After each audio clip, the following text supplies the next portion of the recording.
And just like that, the 2026 UFL season has come and gone. It was a historic season with TV viewership growth, new markets, new venues, and new rules. 10 weeks of hard-nosed football eventually led to one of the best championship games we've seen in modern spring football history. With the off-season officially here and the season in the rearview mirror, I thought I'd kick things off by looking back at all the previous spring football championships and ranking them from worst to first. Of course, when looking back at this young sport's history, it is important to remember that we are currently in one of the most stable times in the history of spring football. Not long ago, it was seen as a hope and accomplishment just to reach the championship game at the end of the season, but here we are, where the sights of the community are already set on the promise of expansion in 2028. Let's try not to take where we have gone to for granted and also pour one out for the pioneer leagues of modern spring football, like the AAF in 2019 and the XFL in 2020, for starting us down this road, but who did not get to reach their own championship games. We really missed out on some fun football there. But with all that said, let's get into it. Today, we're covering all the modern spring football championships.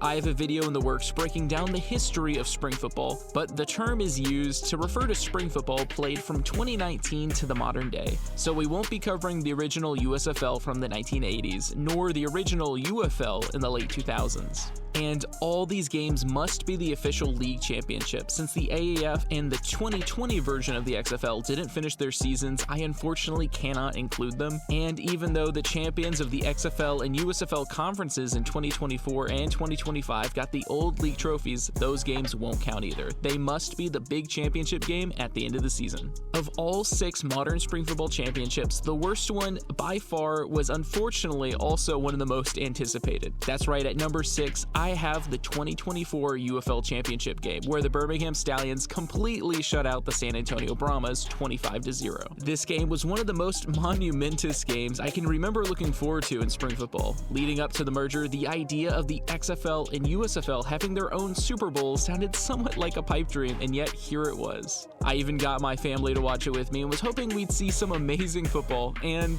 well, it sure was amazing if you were a Stallions fan, we'll just say that. The game started slow with no points being scored until the last minute of the first half, and then from then on, it was just domination by the Stallions. It was a big game for defense on both sides, but just from the score, you can tell it wasn't a fireworks show by any means. Although this game was not super exciting, it was still important for being the first championship game of the newly merged UFL, as well as an early spotting of Tom Brady in the commentator's booth. This game also solidified the Stallions an historic run as their 3rd consecutive league championship under the legendary head coach Skip Holtz. It was an historic game, but also an absolute snoozer for most of it. One that I hardly ever really want to rewatch, though, and that might be because I was rooting for the Brahmas after they inherited the staff and the roster of the 2023 Houston Roughnecks. Fun fact, though, about this game, despite how uncompetitive the final score really looks like, the first UFL Championship game shares the same point differential that the first ever NFL Super Bowl did, with their game also ending in a 25-point victory, with the Green Bay Packers beating the Kansas City Chiefs 35-10. Coming in at number 5, I have the 2023 USFL Championship game, where the Birmingham Stallions beat the Pittsburgh Maulers 28-12. This was the final USFL Championship before the league merged with the XFL in 2024, and it's one that I honestly forget about most of the time. During this time, I was definitely more of an XFL guy, so there's certainly less interest on my side, but the game itself ended up going how most people assumed it would. The Maulers, with a refreshed look to better match the colors of Pittsburgh, placed first in a weakened Northern Division with a record of only 4-6, something that we'll see again later. They had improved from the season before, especially with a strong defense thanks to young defensive coordinator Jaron Horton. But in this game, it just simply wasn't enough. The first half was pretty competitive between the two teams, but some Magoo magic let the Stallions pull away and ultimately win their 2nd consecutive USFL championship. This was an important game for the USFL since they had now not just the first league championship in modern spring football history under their belt, but now 2, establishing themselves as a stable brand in the space of spring football. It also established the Stallions as a USFL dynasty since they were the favorites all throughout the season and looked for the most part unbeatable even through the championship game. Coming in at number 4 in the ranking is the highest scoring championship game we've seen, the 2025 UFL Championship game, where the DC Defenders, with star interim head coach Shannon Harris, trounced the electrifying Michigan Panthers 58-34. This game was a highly anticipated matchup between two of of the best offenses in the league, and many were excited to see the fireworks in the St. Louis Battle Dome. Michigan Panthers QB Bryce Perkins was widely regarded as the league MVP, having lit up the highlight reels with his wheels and arm talent, while DC was a machine peaking at the right time with star quarterback Jordan Ta'amu having a chip on his shoulder, with many saying he was too inconsistent. The game itself was pretty balanced up until the end of the first half, with both teams scoring quickly and often on big chunk plays. Then the tides turned and DC quickly ran away with the game. There was tons of scoring, too much to be honest, as DC racked up score after score, leading 52-19 at the beginning of the fourth quarter. Michigan would try their best to claw their way back, but they simply couldn't score quick enough to get back into a competitive space. This game was certainly great if you only care about scoring or if you were a Defenders fan, but if you wanted to watch a game that was tight and competitive, you were quickly disappointed. So unfortunately, despite the high score, this will have to come in at number 4. Now, coming in as the first game of the top 3 best championship games in modern spring football history, at number 3, a pick that is probably going to be controversial, I have the most recent championship game, the 2026 UFL Championship game between the DC Defenders and the Louisville Kings. This game was an exciting matchup that came down to the final 2 minutes where the teams fought back and forth for the lead. It featured exciting scores, turnovers, and showcased the league's new 4-point field goal rules, among many others. This matchup hinged on some exciting storylines surrounding both teams, which make up a big part of how these games are ranked. On one side, the DC Defenders, the defending UFL champs, looked to be poised for an unstoppable run mid-season, with star quarterback Jordan Ta'amu breaking records and lighting up opponents on the scoreboard. But all of that changed with his unfortunate season-ending injury, which left the DC offense soul-searching for a worthy replacement. They hoped they had found it in collegiate star Jason Bean, who had been acquired from the same Louisville Kings that they would be now facing. The Kings have been one of the most exciting teams in the league this season, being a brand new relocation team that saw tremendous support from their fans in year 1. They started the season slow with a 1-3 record before making a change at QB, moving on from Jason Bean and starting Chandler Rogers. Mid-season, it seemed like these teams flipped positions, with the Kings suddenly becoming a force in the league, and in sports, oftentimes, postseason success depends more on who peaks at the right time. Naturally, this game was set to be a big one for Bean, who was looking to take down the team that moved on from him. In addition, this matchup was huge for the coaches. Shannon Harris hoped to be the first head coach since Skip Holtz in 2024 to win consecutive championship games in only his second season leading the Defenders. And on the Louisville sideline was Chris Redmond, the Louisville prodigy who played in the city in college and hoped to bring the newly minted United Bowl trophy to the city of Louisville, both in its first year in the league as well as his first year coaching professionally. The championship game was held in an electric DC environment in Audi Field, and although starting slow, became a very competitive and close game. DC looked poised to be in the driver's seat with a stifling defense that kept Louisville two-dimensional and a multi-score lead. But an injury ending Jason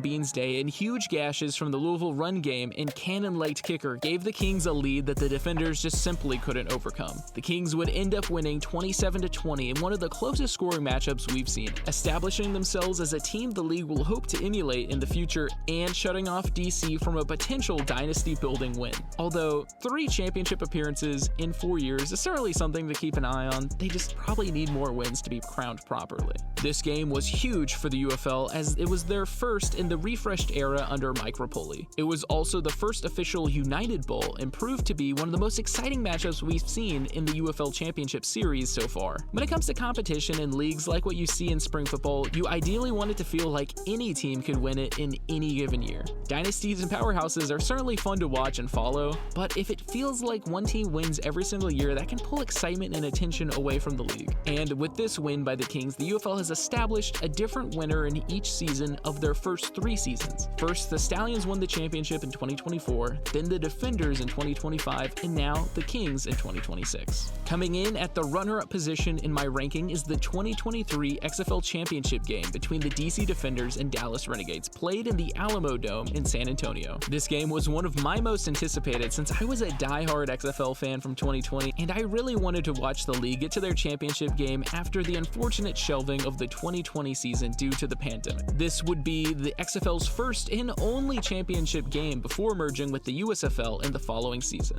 This ended up being an exciting matchup and is one that I really remember fondly, as it was a real David versus Goliath battle between the 9-1 DC Defenders, who had been a force in the XFL, only losing one game unexpectedly to the Orlando Guardians, and the Cinderella story Dallas Renegades, who had controversially got into the playoffs with a losing record of 4-6 over the 7-3 St. Louis Battlehawks because of the dynamics between a highly competitive Northern Division and an uncompetitive Southern Division. But the Renegades still had a talented roster with an all-star defense that was made even stronger with the trade to acquire Luis Perez, the King of Spring, from the Vegas Vipers. I know that Luis Perez has been underwhelming this season after getting benched in Dallas and then underperforming in St. Louis, but in 2023 he was still definitely a top QB in spring football, and in this matchup he proved it, leading the Renegades to score quick and gained a multi-score lead in just the first quarter. This was a surprise for many who expected the Renegades to get steamrolled, but any team that can beat the Roughnecks in the playoffs is gonna be tough, at least in my opinion. DC was able to score in the third quarter to get it within a touchdown, but Dallas was able to stay a step ahead and ultimately came out on top,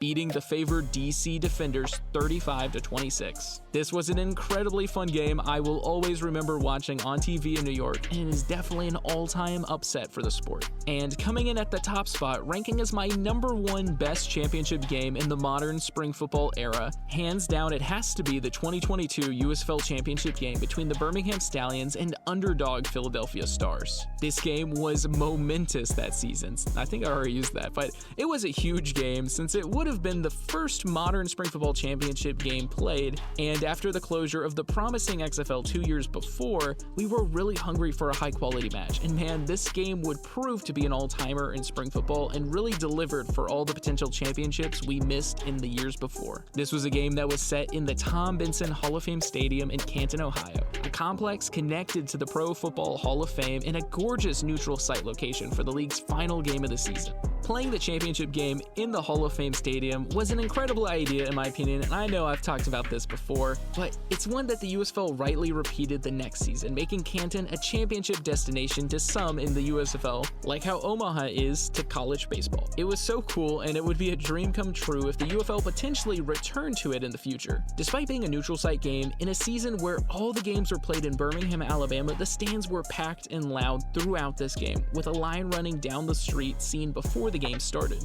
This game was truly a duel between two teams, and it was electrifying. Big passes downfield, back and forth scoring, huge chunk plays, you name it. The Stallions were able to pull ahead in the third quarter, but the QB for the Philadelphia Stars, Chef Cookus, or Case Cookus, that's what we were calling him at the time, you know, it's something you gotta know. But Case Cookus was able to ball out of his mind and get them into the lead at the start of the fourth quarter, overcoming a 2-score deficit. The momentum felt like it completely flipped at this point, and the Stars looked poised to be crowned the first ever USFL and spring football champions after a wayward pass by soon 2023 USFL legend Alex Magoo gets tipped and intercepted. Unfortunately though, luck just ended up not being on the side of the Philadelphia Stars, as Case Cookus ended up going down with injury in the fourth quarter, derailing the championship hopes for the Stars with only 8 minutes left. The Stars were just unable to rekindle that same kind of magic with their backup, and the Stallions were able to come out on top with the closest win we've seen so far, winning 33-30 despite last-minute touchdowns and a 4th and 12 attempt by the Stars. This game will go down, no doubt, as the best that we've seen so far. This is really like the standard that I want to see the leagues get to, and it's so difficult just with how volatile everything is. But if you have not seen it, you must watch this game. If you can, see some highlights, or if you can track down the original full game broadcast, I highly recommend it. It is must-see TV. So with all that said, those are my rankings for all modern spring football championships. Let me know down in the comments how you'd rank them and what your thoughts are on the most recent 2026 UFL Championship game. I love reading the comments, and I'll be making new content for the offseason as we wait, unfortunately, for spring football to come back around in 2027. Stay tuned for more alternate football content, and as always, thank you for watching.